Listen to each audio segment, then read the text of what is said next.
I used to live on a houseboat anchored off the coast of Miami for 8 years, and I looked out every day from my window and I saw the open ocean. At one point, we had children and we decided to come to Asheville for obvious reasons, and I came to the mountains and looked out, and it was a sea of oxygenated love. I started taking pictures because there's so many interesting people living here. This girl wore a nightie around town because she feels like we need to bring back sleeping, that we move around too much.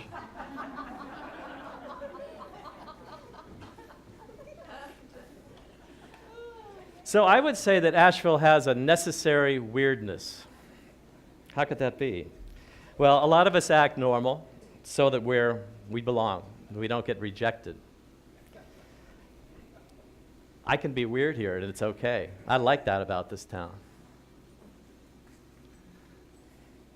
This girl was off to the Dakota pipeline protest, and she said activism and traveling made her happy.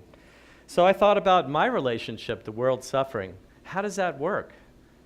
It's so easy. You could turn to hate or to love, just like that.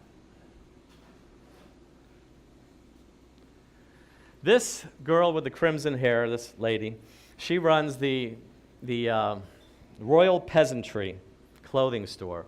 And they got the name, which is an oxymoron, from the aristocrats during the French Revolution that would dress down and dirty and disguise themselves so they wouldn't die by the guillotine. This is the Asheville Drum Circle. And it is a place where you have to be in the present moment. If you're going to dance or drum, this is it. And I realized that the drum circle is the beating heart of Asheville. Why is that? Because it is the essence of community. Everyone being together, no talking, just being. My spiritual journey accelerated. I started a daily practice of noticing simple joys in the moment, and I began waiting for them. I knew they would come. I call them jewels of nowness.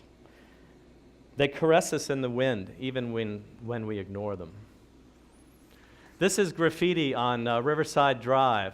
There was a 70-year-old Harvard study, it's still ongoing, and they found out that deep relationships are the essence of human happiness. And vulnerability is a strength. It allows another to love us fully. So I started exploring happiness after I had a ghostwriting gig for a happiness book that fell through.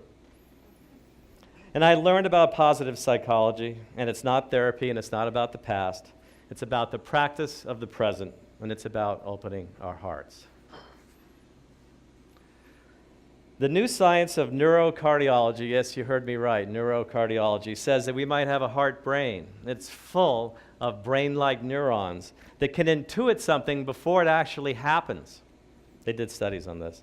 Thinking might mean less than we think. Opening our hearts might mean more than we think. So this is one of my carvings, and I do this art, and when I do it, looking at life through a love lens helps me stay loose, stay less serious about life. It helps me create. It also keeps my whirling electrons happy and healthy. Compassion is one of the strongest brain drugs that we make, and we make these.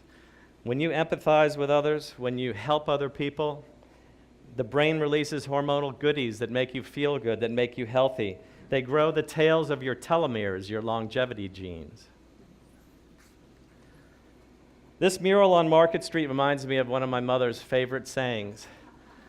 Let me see if I can say it right. What you think of me is none of my damn business. I think that's it, yeah. Opinions of others about us are not important. Usually the drama's about them anyway. So I had to get this guy's shot. It was a quick shot. Sorry, it's a little fuzzy, but he's obviously forgiven himself. He's a decent criminal. He loves himself, and he accepts himself as he is. What a guy. Forgiveness is one of the keys to happiness, and you've got to do it. Self-forgiveness is hugely important, and it allows you to be loved by others. This is a happy place on Lexington Avenue, which used to be a low-rent bohemian center of town. Now it's not so low rent anymore. Tourists come here to brew up folly and pranks.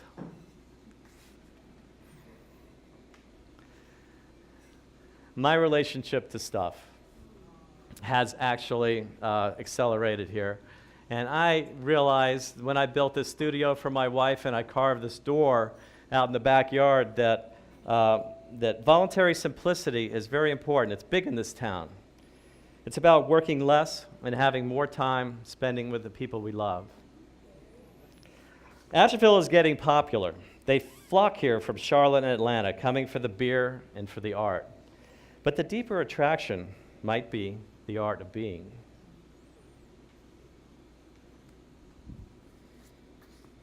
So after 20 years in Asheville, being a wood artist, traveling the world, teaching university English, after 15 years in men's groups, studying the spirit and studying human happiness, I am now a life designer. Being a life coach is not about therapy, but about regular people, like you guys, who want to be happier. I love designing happiness in people's lives, and I think my wife loves me more too because of it. I'm not sure, I think so. That's her on the left. So this past year, I wrote a book called The Happy People of Asheville, What Makes a Joyful Town? And I put these pictures in it. And I wrote essays, and it's part of the Happiness Project here in town for more awareness of sustainable joy. Come see me after and talk to me about your art of being alive. Thank you.